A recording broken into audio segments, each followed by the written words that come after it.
वरुण लोक से नंद जी को छुड़ा कर लाना। श्री सुखदेव जी कहते हैं, परीक्षित, नंद बाबा ने कार्तिक शुक्ल एकादशी का उपवास किया और भगवान की पूजा की तथा उसी दिन रात में द्वादशी लगने पर स्नान करने के लिए यमुना जल में प्रवेश किया। नंद बाबा को ये मालूम नहीं था कि यह असुरों की बेला है, इसलिए वे रात के समय ही यमुना जल में घुस गए। उस समय वरुण के सेवक एक असुर ने उन्हें पकड़ लिया और वह अपने स्वामी के पास ले गया। नंद बाबा के खो जाने से ब्रज के सारे गोप श्री कृष्ण ने, अब तुम ही अपने पिता को ला सकते हो बलराम, अब तुम्हारा ही भरोसा है। इस प्रकार कहते हुए रोने पीटने लगे। भगवान श्री कृष्ण सर्वशक्तिमान है एवं सदा से ही अपने भक्तों का भय भगाते आए हैं। जब उन्होंने ब्रजवासियों का रोना पीटना सुना और ये जाना कि पिताजी को वरुण का कोई सेवक ले गया है, तब वे वरुण जी के पास गए।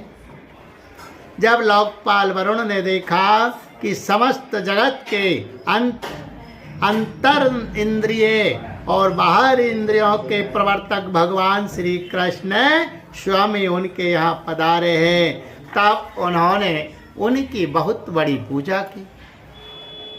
भगवान के दर्शन से उनका रोम रोम आनंद से खिल उठा। इसके बाद उन्होंने भगवान से निवेदन किया,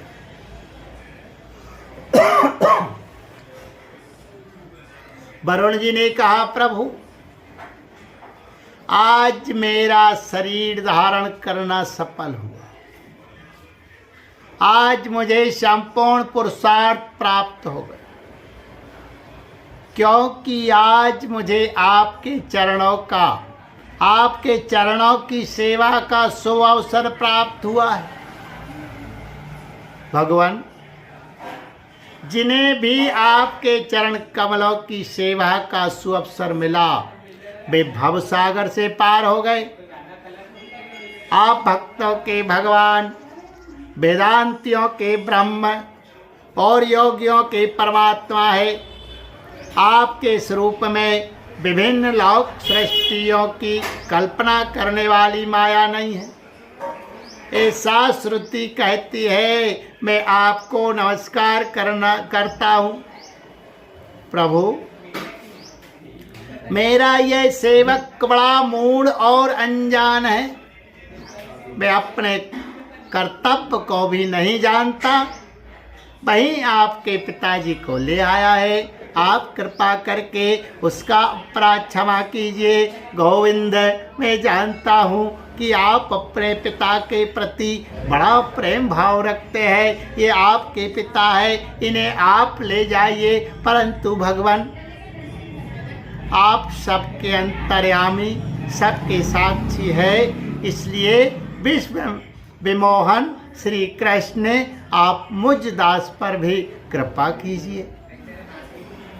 श्री सुखदेव जी कहते हैं, परीक्षित, भगवान श्री कृष्ण ब्रह्मा आदि ईश्वरों के भी ईश्वर हैं।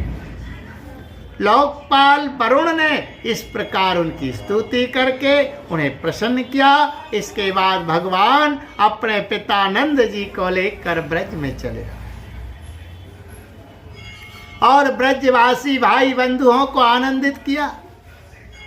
नंद बाबा ने वरुण लोक में लोकपाल के इंद्रातीश ऐश्वर्य और सुख संपत्ति को देखा तथा यह भी देखा कि वहां के निवासी अपने पुत्र श्री कृष्ण के चरणों में झुक झुक कर प्रणाम कर रहे हैं।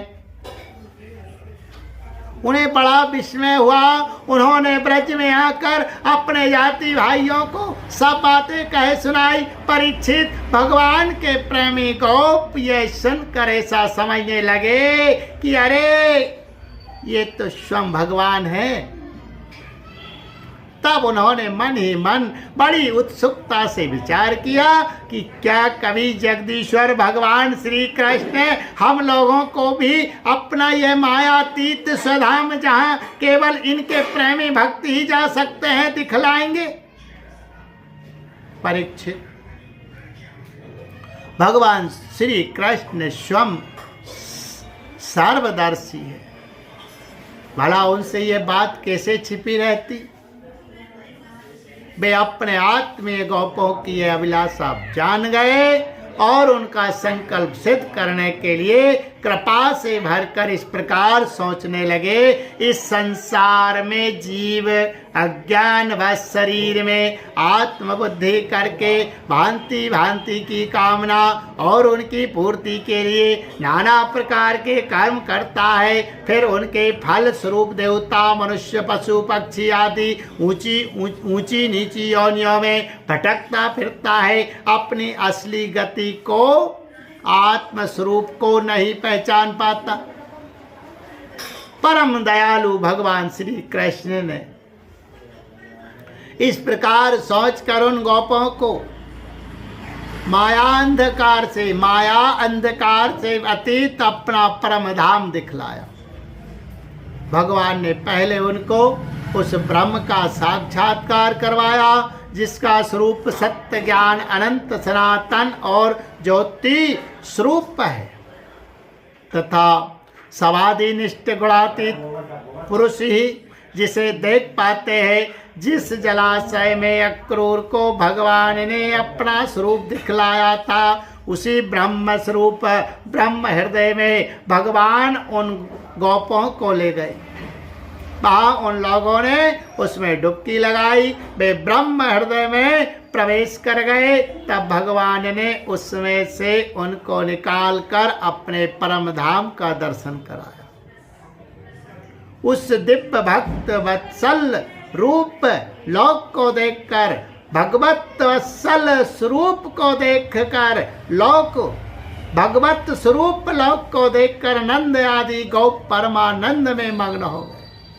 वहाँ उन्होंने देखा कि सारे वेद मूर्तिमान होकर भगवान श्री कृष्ण की स्तुति कर रहे हैं। ये देखकर वे सब के सब परम विस्मित हो गए। बोले गोविंद गोपाल हरे मुरारी, हे नाथ नारायण वासुदेवा। श्री कृष्ण गोविंद